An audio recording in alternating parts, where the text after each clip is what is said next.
Autism Today presents Soup du Jour, a special heartwarming story read by Karen Simmons, the founder and CEO of Autism Today. Today's story is from Chicken Soup for the Soul, Children with Special Needs, which Karen Simmons co-authored with Jack Canfield, Mark Victor Hansen, and Heather McNamara. The story is titled McBuns and was written by Trisha Kayden, a mother of a child with autism. Enjoy. A quote by Woodrow Wilson: "I not only use all the brains that I have, but all that I can borrow." The sign read, "All children must wear socks while playing in McDonald's playland. If you do not have socks, you can purchase a pair at the register." My daughter Holly, who has autism, is pretty strong-willed about not wearing socks. But we were with our friends, and they wanted to be sure to follow the rules. They chose to go to Kmart instead of buying the overpriced socks at McDonald's.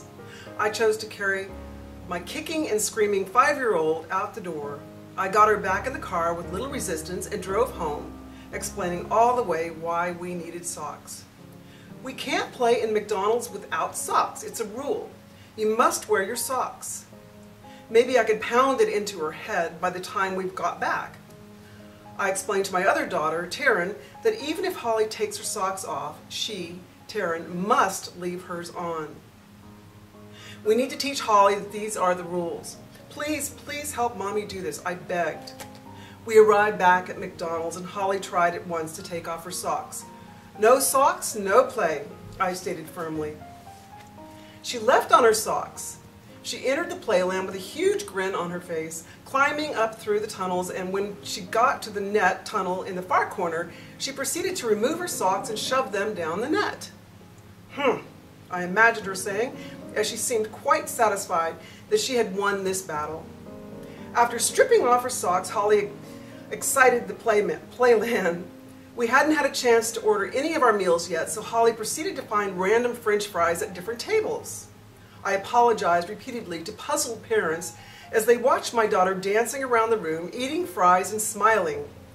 When we were close to the door, I shouted out our order. A baffled employee returned promptly with Holly's favorite 4-piece chicken nuggets with fries. I took the meal back to the table and began to set it up. Nuggets on one side of the container, fries on the other, and ketchup with the French fries. Just then I heard someone say, "Ma'am, your daughter is sitting at someone else's table eating their meal." I looked over and saw a young father politely removing his child's drink from Holly's lips. I ran over to nab Holly, and we finally got situated with our own meal at our own table. My friend watched Holly as I got the rest of our meals. Things were finally going smoothly. Just then, Mrs. Prout, Holly's future kindergarten teacher, came to the table to say hi. She had recognized Holly running around and wanted to greet her. I was tickled, but Holly was unaffected by this show of affection. Mrs. Prout soon moved on to her own table. After the kids ate, they all went back to playland.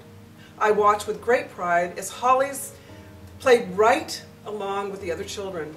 And then in an instant, I could see that things were about to take a turn for the worse. I watched Holly through the plexiglass high above my head as she removed her shirt. I shouted, "Holly, no, get naked!" And then I heard Terrence say, "Oh boy, she's getting naked!" A parent behind me let out a laugh. When I turned to look, she said, "Don't worry, honey, we've all been there before."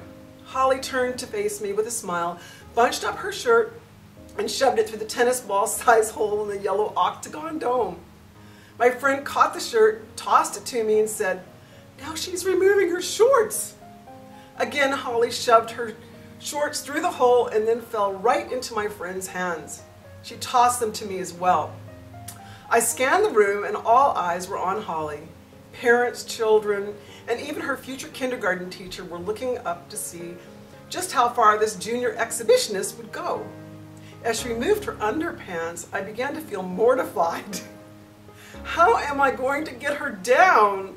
My friend caught the undies and tossed them to me. We searched for our other children to go up and get Holly, but we couldn't find them. My dear friend headed up the climber, and as she rose to this occasion, I yelled, "Just say, 'Let's go potty.'" Then I came back out within viewing distance to find Holly not there. A parent pointed to the net tunnel and said, "She's up there." A few minutes later, Holly came down on the green slide with a huge smile on her face. "Let's go potty," I said, grabbing her hands and pulling her to privacy. After the excitements had settled, I wandered over to Mrs. Prout's table to see just what this future kindergarten teacher thought of her new student. She offered up an explanation. "I guess she got hot."